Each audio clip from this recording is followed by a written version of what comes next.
out, Socrates. Thank you, arbiter. Well, what do you have to say now, Kant? How does your precious argument hold up? Very well, then, Herr Jones. I suppose I should admit that I could be wrong on this one. At the very least, it requires more reflection. Wait, really? I can't believe it. I did it. I did it! What? I'm afraid that only he validated the example, Socrates, not his entire argument. Unraveling Kant would never be that easy. That's what he said. Damn. So long, validation. I'll miss you.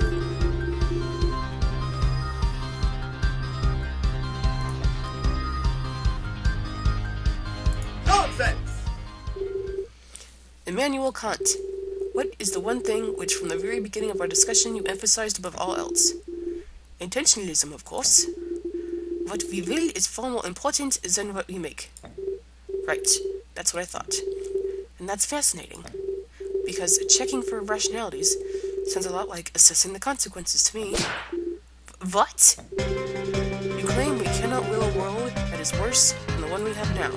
But the fact is, the very act of assessing how the world would be gives way to consequences.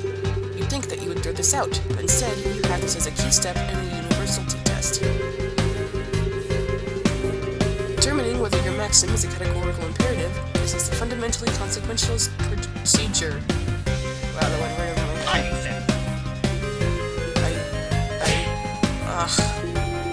This is not on my agenda. It is most impractical. I demand you stop at once. But surely you see my point. It's quite ironic, don't you think? That the process which creates the rules for your intentionalist ideals relies so heavily on assessing consequences. We talk about internal contradictions being ground for failure. Well, here's a ground one. The universality test would fail itself. Incredible. It seems to me that either consequences matter, or your method of choosing ideas is incorrect. So which is it, Kant? Which part is wrong? Either way, it seems pretty devastating to your ideas. Your thoughts so disorganized. Order. I need direction. I need... 9! Have my philosophical constructs thrown into question? Check. You have done an excellent job here. I would be lying if I had said you had not given me much to think about. Perhaps a decade of silence is in order. Silence and thought. Auf Wiedersehen, Herr Jones. Is it over? Yeah, I think so. I guess that is all we're going to get out of Kant. That all went right over my head.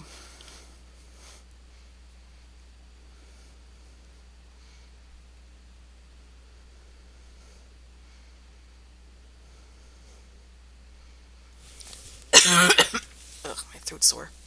The end of the road. Oh, good. Well, that was quite a spirited performance, Socrates. Would have thought an accountant from New York would turn out to be such a great debater.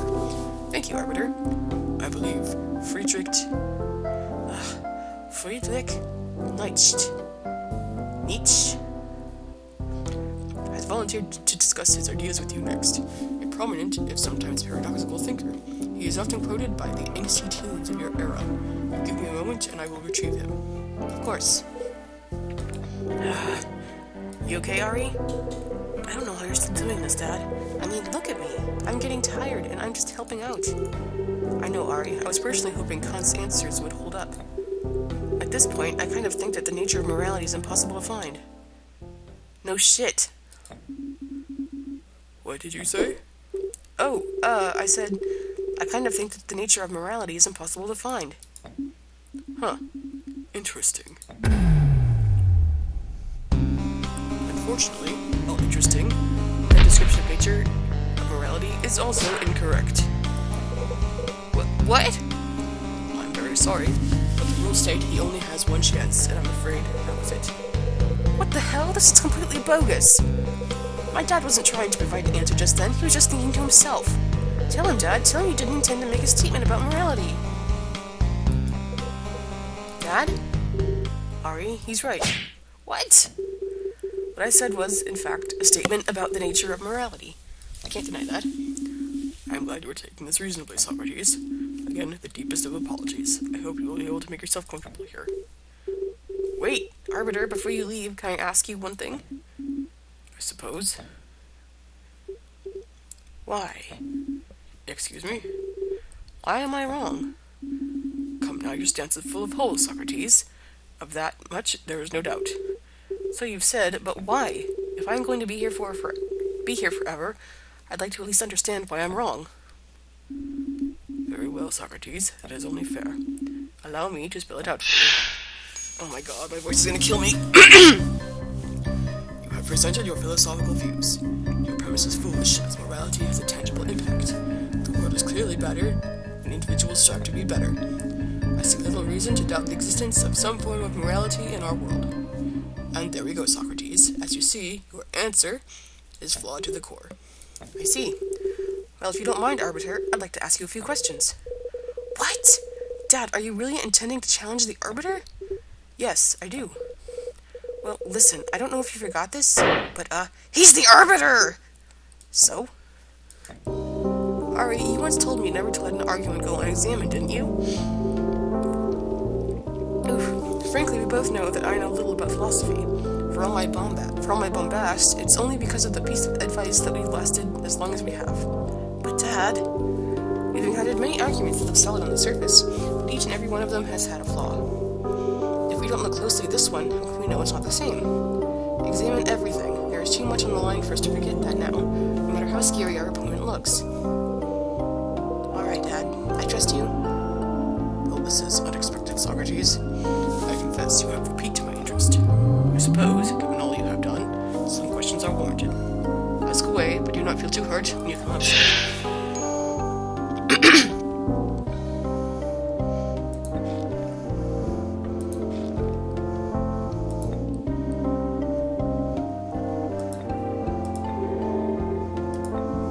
It is possible to argue that things don't exist when they cannot be felt. When an impact can be felt, however, such an argument becomes more precarious. Such is the case when it comes to morality. I'm sure the morality sphere would agree with you. I will do so in a moment, Socrates.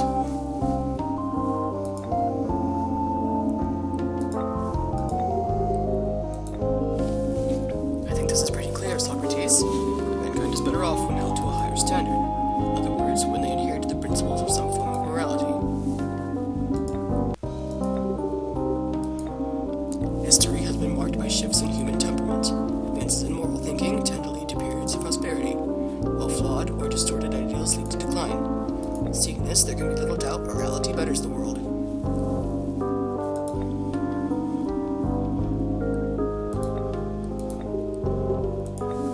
For the reasons I have just stated, it seems more than likely morality exists. I believe I have, Socrates.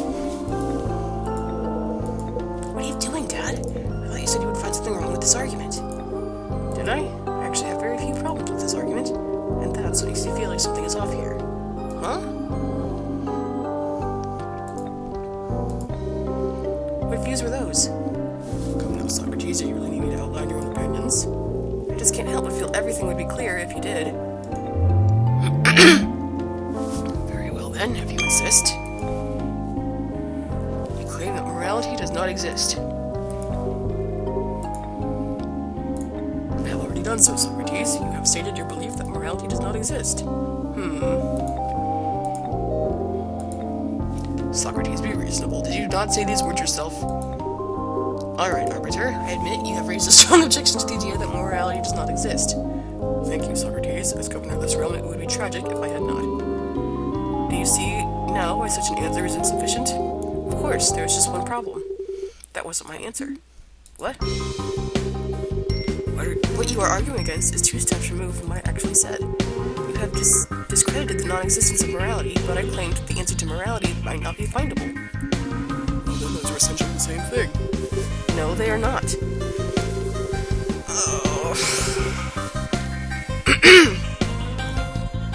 I think we can all agree morality exists in some form for all the reasons you have described. Even if it were different for each person, as Pythagoras would argue, there is no doubt that we can develop some sort of guideline for how we should behave. That does not mean that what we seek, a perfect definition for morality, exists as well. Morality could very well well be more abstract, like faith or happiness. Just because it exists doesn't mean that there's an answer everyone will agree on. Therefore, I can claim a perfect answer does not exist without throwing morality itself out the window. An answer demands morality, but morality does not demand an answer. I can't believe that we may just survive this after all. So as you can see, Arbiter, the argument you have built is a very effective counter, but it's a counter to something I did not claim. I see. I apologize for misunderstanding your initial point, Socrates. I guess it's always important to make sure the person you are debating understands you clearly, huh? So Dad's position makes sense now, right? Does that mean you can accept his answer? I'm afraid not. His position still has a number of critical flaws. Allow me to explain. Socrates, you claim that a flawless answer cannot be found. However, I do not see how this could be possible when there are infinite potential answers. Already here you have seen arguments of many branches and formulations. With possibilities so incomprehensibly vast, surely one must stand as infallible. With this being the case, it is only a matter of time before we find the answer. As you can see, Socrates, as long as the possibilities are infinite, the answer is findable. Interesting argument, based around a mathematical concept, I see. Well, you forget one thing, Arbiter. I'm an accountant! I'm a lawyer! I deal with faulty numbers all the time. Wow, Dad, I just got shivers. So you already know what the problem here is? Well, no. But I couldn't pass up my one chance to make being an accountant sound cool. Remember when I said I trusted you? Just 5 minutes ago? Don't make me rethink that. Hey, being stuck here forever would be bad enough without having made total fools of ourselves. Socrates, do you intend to actually ask me questions? Or just fuck around? I understand if you do not. You have placed yourself in an unfortunate position. It may be easier to just admit to your error. As if. Okay, Arbiter.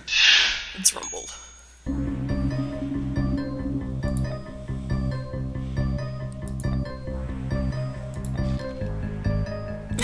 Your face is ugly.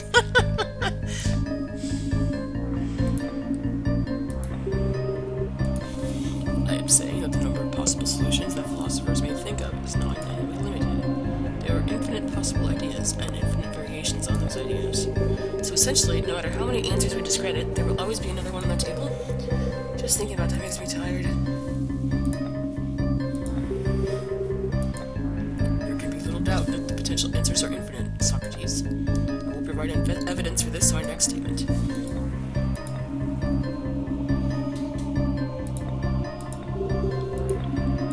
Over the course of your time here, you have met philosophers with many different ideas. These ideas were not variations of one another. Often they would be entirely different beasts. So there are infinite possible answers because there are infinite possible branches? Each branch of thinking comes from the belief that something is the source of morality, and there are infinite things in the world that could be that source. When we combine or modify these ideas, it is difficult to imagine that we could ever reach an end. True enough. I do not believe much support is needed. Utilitarianism is a very different beast from social contract theory, which is in turn different from the categorical imperatives. Philosophy is a world with many parts of thought, so many paths that many of them hardly seem related. Clearly, there is an incredible diversity here.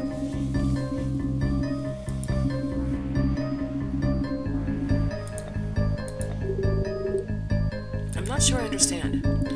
What I'm trying to say here is simple. If we were able to look at every single pattern of thought, there is little doubt that the answer could be one of them. Back this up for me.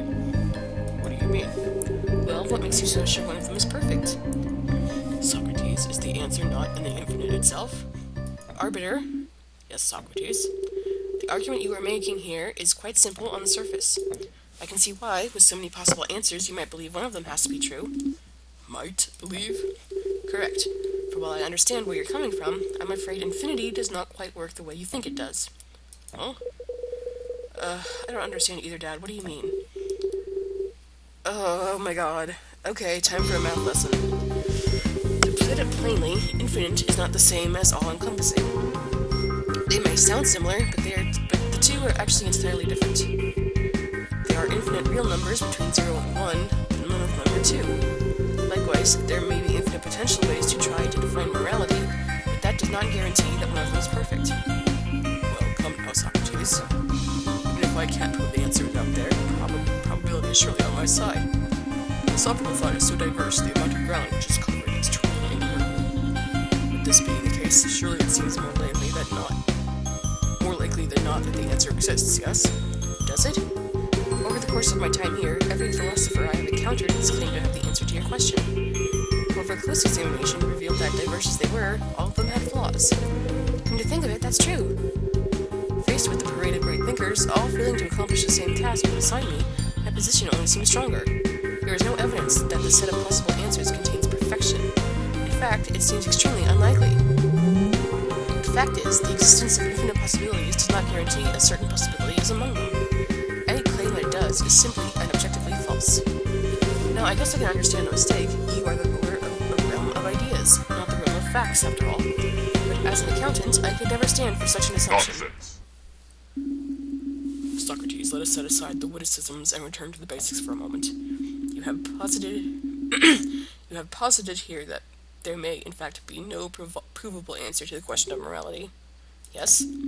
You claim, in fact, that there is no evidence to support there being such an answer? Why are you asking so many questions? My dad just said all these things. Relax, Ari. Yes, arbiter, and the existence of infinite answers cannot itself be considered proof. I see. Well, Socrates, these are all interesting points, but I believe there's one important detail you have forgotten. The answer has been found before. You claim that there is no answer to be found, but history stands against you. The great thinker Socrates completed the task and was granted his wish. His answer had to be approved for this to occur. Clearly, there is no answer, and it is possible to find. So you see, Socrates, the answer to morality is clearly findable. If it were not, the great thinker would not have been able to find it. Dad? He may have me, actually. I'd forgotten about the first Socrates' exploits. If he found the answer, I can't really argue with that. Then this really is the end?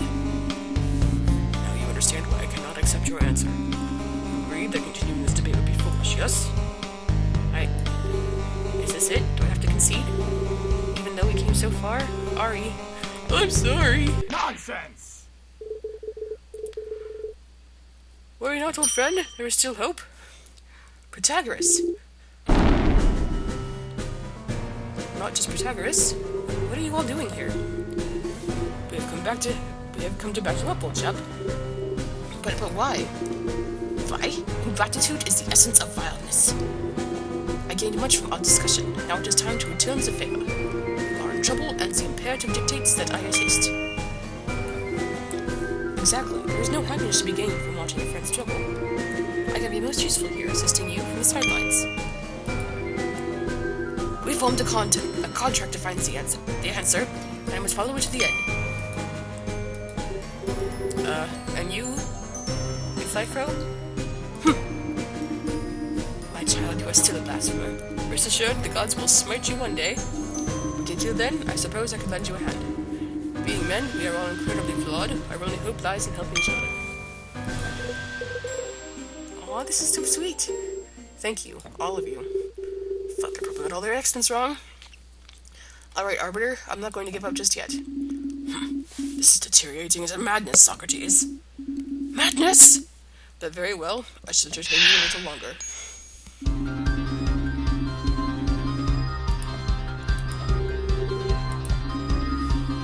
An event from the past directly counters your claim. I mentioned this to you earlier, do you not remember? Patience, Socrates, I'm about to elaborate. Reese is ugly.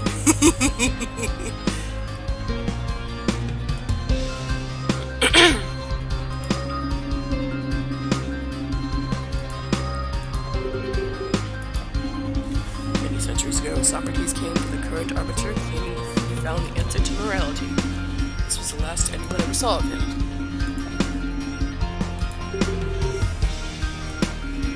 Socrates' absence from this plane is quite conspicuous. Indeed, we have all missed a great thinker. We saw the story character just by sharing his name. We don't need much evidence to show that he was granted an exit.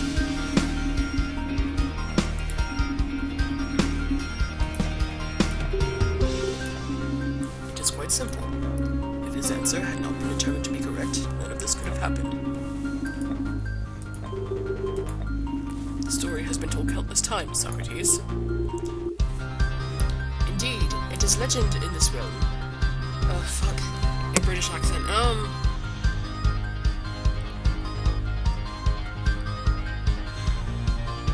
on, guys, I need a break. Indeed, it is legend in this realm. Scripture, even. Okay, I get it, jeez.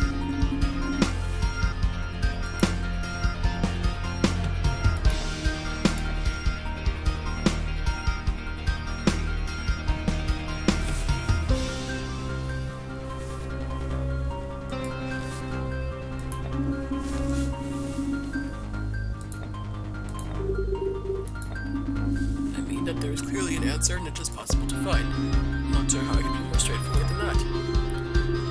Even I thought that was a very organized thought.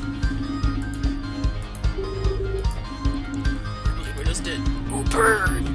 As Socrates found the answer must be findable. It doesn't get much more straightforward than that. Socrates? Yes, Mill? I think I see what is wrong here. We'll have to dig back for this one. Way back. Well, that's about as big as a hint as he can possibly give.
This one.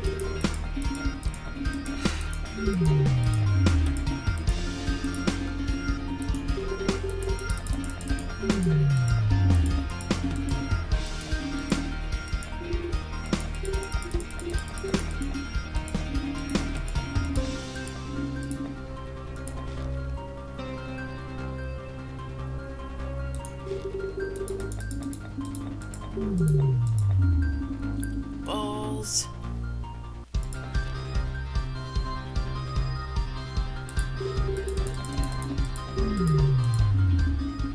Time has come to end this charade.